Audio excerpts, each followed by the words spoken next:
वक्फ boards और वक्फ की properties के ख़िलाफ़ रही है और इनका एक हिंदुत्व का एजेंडा है, आरएसएस का एजेंडा है कि वो शुरू से वक्फ प्रॉपर्टीज़ को और वक्फ बोर्ड को ख़त्म करने की कोशिशें करती रही हैं। तीसरी बात यह है कि अब जो मीडिया के रिपोर्ट्स के ऊपर मैं अपना ये रिएक्शन दे रहा हूँ कि एक बार किसी प्रॉपर्टी को वक्फ डिक्लेयर कर दिया गया तो हमेशा वक्फ रहता है।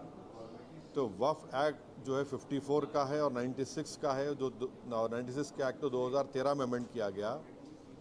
वो सर्वे कमिश्नर को पावर्स देता है और सर्वे कमिश्नर को अपॉइंट कौन करती है? State government. तो सर्वे कमिश्नर वक्फ प्रॉपर्टीज आइडेंटिफाई करता, उसके बाद लिस्ट ऑफ वक्फ प्रिपेयर होती है सर्वे कमिश्नर की तरफ से, और वो सर्वे कमिश्नर जो स्टेट गवर्नमेंट का अपॉइंटी है उसको स्टेट गवर्नमेंट को भिजाता और स्टेट गवर्नमेंट गज़ीट नोटिफिकेशन इशू करती है। तो गज़ीट नोटिफिकेशन खुद एक ऑफिशियल एक्ट है और अगर गज़ीट नोटिफिकेशन 1 साल तक चैलेंज नहीं होती तो वो फाइनल हो जाती है और नेचर ऑफ वक्फ हो जाता है। इसको ये लोग चेंज करना चाहते हैं, यानी जो पहले से वक्फ हो चुकी हैं प्रॉपर्टीज़, अब दोबारा उनको स्टैब्लिश करना पड़ेगा कि ये वक्फ है। ये इम्पॉसिबिलिटी है। दूसरी बात यह है कि गज़ीट का जो कंक्लूसिव नेचर है उसको आप डाइल्यूट करना चाह रहे हैं।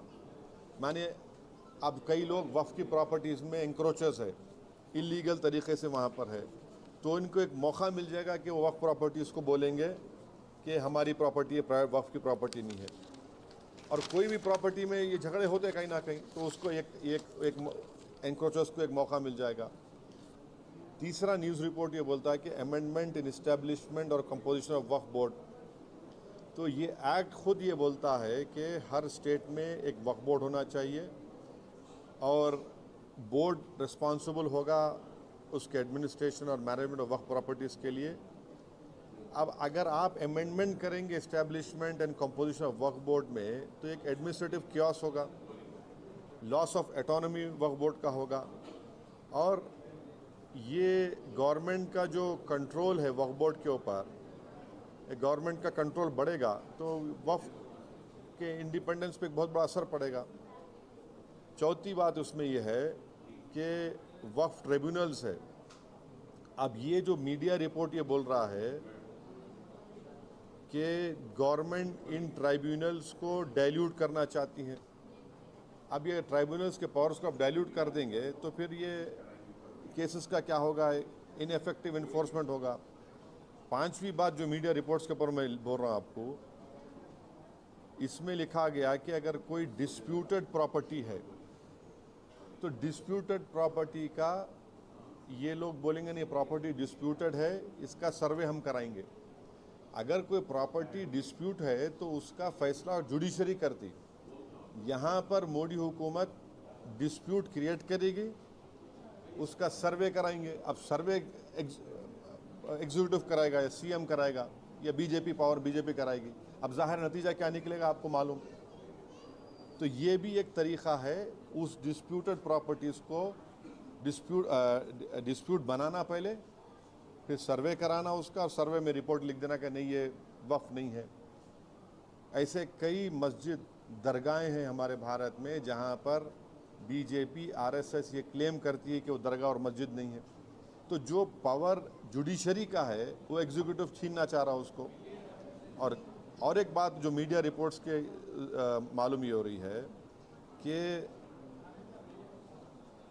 अब कोई कब्ज़ा करके इंक्रोचर है तो वक्फ बोर्ड को पावर है, उसके पावर्स को अगर आप छीन लेंगे तो फिर पूरा ये तो लॉस होगा वक्फ प्रॉपर्टीज़ का। अच्छा, उसमें एक और मीडिया रिपोर्ट में बात आई है, amendment to the process of वक्फ बोर्ड। ये जो वाकिफ़ होता है वो अगर मेरी प्रॉपर्टी में बोलता हूँ वक्फ बोर्ड को मैं दे रहा हूँ, मैं वक्फ कर वाकिफ़ हूँ, मैं मुतवल्ली मैं रहूँगा किसी और, वो आप बोल रहे वो भी नहीं रहेगा। तो बेसिकली ऑल इन ऑल ये जो है ये पूरे इस तरह का, अगर ये मीडिया रिपोर्ट सही है तो मोदी सरकार ये चाह रही है कि पूरे वक्फ बोर्ड की प्रॉपर्टीज़ को छीन लिया जाए, इनको मुसलमानों से छीन लिया जाए, और वो थ्रेटन कर रहे हैं वक्फ की प्रॉपर्टीज़ का जो कंट्रोल है वक्फ बोर्ड्स के ऊपर, ताकि उसमें तमाम लीगल एम्बिग्यूटीज़ पैदा हो जाना और इससे और वक्फ की प्रॉपर्टीज़ का नुकसान होगा। तो अब ये कंप्लीट सिस्टम को जब ये लोग, अगर मीडिया रिपोर्ट्स सही है, चेंज करना चाह रहे हैं, उसमें कुछ ये करना चाहे, तो कोई भी आगे बढ़कर प्रॉपर्टीज़ को वक्फ नहीं करेगा।